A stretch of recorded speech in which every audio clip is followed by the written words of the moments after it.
कहते हैं बीता समय कभी लौटकर नहीं आता, लेकिन ये भी एक सच है कि इतिहास खुद को दोहराता है और कभी कभी बीते समय की झलकियां जहन में फिर से कौंध जाती हैं। जी हाँ, इन दिनों भारतीय राजनीति में जो कुछ भी चल रहा है उसे ध्यान से देखने पर आपको राम जन्मभूमि की याद आ जाएगी। हम बात कर रहे हैं इन दिनों सुर्खियों में छाए ज्ञानवापी मामले की, जिसके घटनाक्रम लाइन दर लाइन अयोध्या मामले की तरह ही गंभीर होते चले जा रहे हैं और रोज इसमें कुछ नई परतें जुड़ती चली जा रही हैं। आपको बता दें, अभी हाल ही में बनारस जिला कोर्ट ने हिंदू पक्ष में फैसला सुनाते हुए हिंदुओं को ज्ञानवापी के व्यास तहखाने में पूजा के अधिकार दे दिए हैं।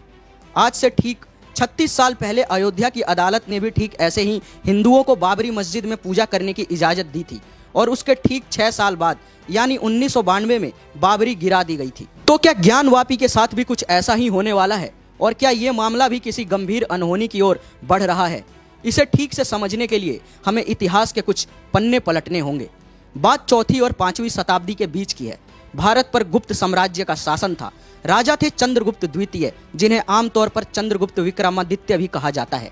मान्यता है कि चंद्रगुप्त विक्रमादित्य ने ही अपने शासन काल में बनारस में भव्य काशी विश्वनाथ मंदिर का निर्माण करवाया। साल 634 ईस्वी में भारत में आए एक प्रसिद्ध चीनी यात्री हुआन सांग ने भी अपनी किताब में बनारस और महादेव के उस पवित्र काशी विश्वनाथ मंदिर का वर्णन किया है, जिसे 1994 से लेकर 1996 ईस्वी में मोहम्मद गोरी के आदेश पर काफी हद तक नष्ट कर दिया गया।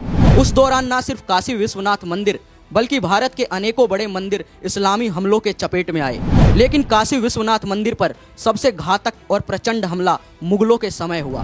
बात साल 1661 की है, जब आलमगीर औरंगजेब के आदेश पर न सिर्फ काशी विश्वनाथ मंदिर के शिखर को तोड़ा गया बल्कि मंदिर के उन्हीं दीवारों पर गुंबद बनाकर उसे मस्जिद घोषित कर दिया गया, जिसे आज हम और आप ज्ञानवापी मस्जिद के नाम से जानते हैं। लेकिन उस मस्जिद के गुंबद के नीचे की दीवारें उस प्राचीन मंदिर के अस्तित्व का फसाना साफ साफ बयां करती रहती हैं। जिसके बाद मराठों के काल में रानी अहिल्याबाई होलकर ने काशी विश्वनाथ मंदिर का जीर्णोद्धार करवाया। समय बीतता गया, काशी विश्वनाथ की यादें धुंधली होती गईं, लेकिन हिंदुओं की आस्था में महादेव का वो प्राचीन मंदिर हमेशा बना रहा। सालों तक भले ही ज्ञानवापी में नंदी की मौजूदगी में मुस्लिम समुदाय नमाज पढ़ता रहा, लेकिन महादेव भक्त जानते थे कि विश्वनाथ का शिवलिंग आज भी उस मंदिर में मौजूद है।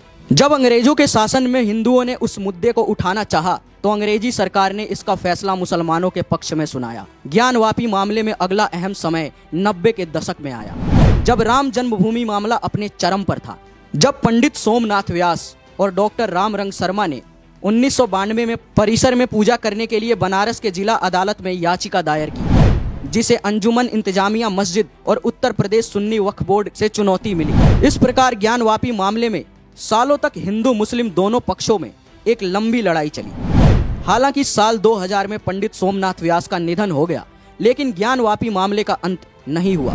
अदालत के फैसले के तहत जब ज्ञानवापी की जांच हुई तो उसके अंदर से मिले मंदिर के सबूतों ने हिंदू आस्था को फिर से जगा दिया और शिव भक्तों के बीच काशी विश्वनाथ मंदिर के निर्माण ने फिर जोड़ पकड़ना शुरू कर दिया। परिसर में मिले शिवलिंग ने तो शिव भक्तों के जोश को और जगा दिया, जिसे मुस्लिम पक्ष फव्वारा कहकर नकारता रहा।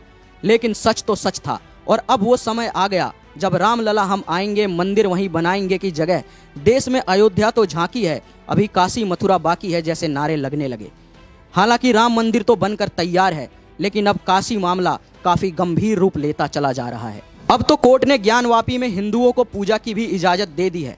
अब आने वाले समय में यहाँ क्या होता है ये जानने वाली बात होगी। लेकिन एक सवाल ज्यों का त्यों बना हुआ है, वो ये है कि क्या ज्ञानवापी मामला भी राम मंदिर की तरह एक आंदोलन का रूप ले रहा है?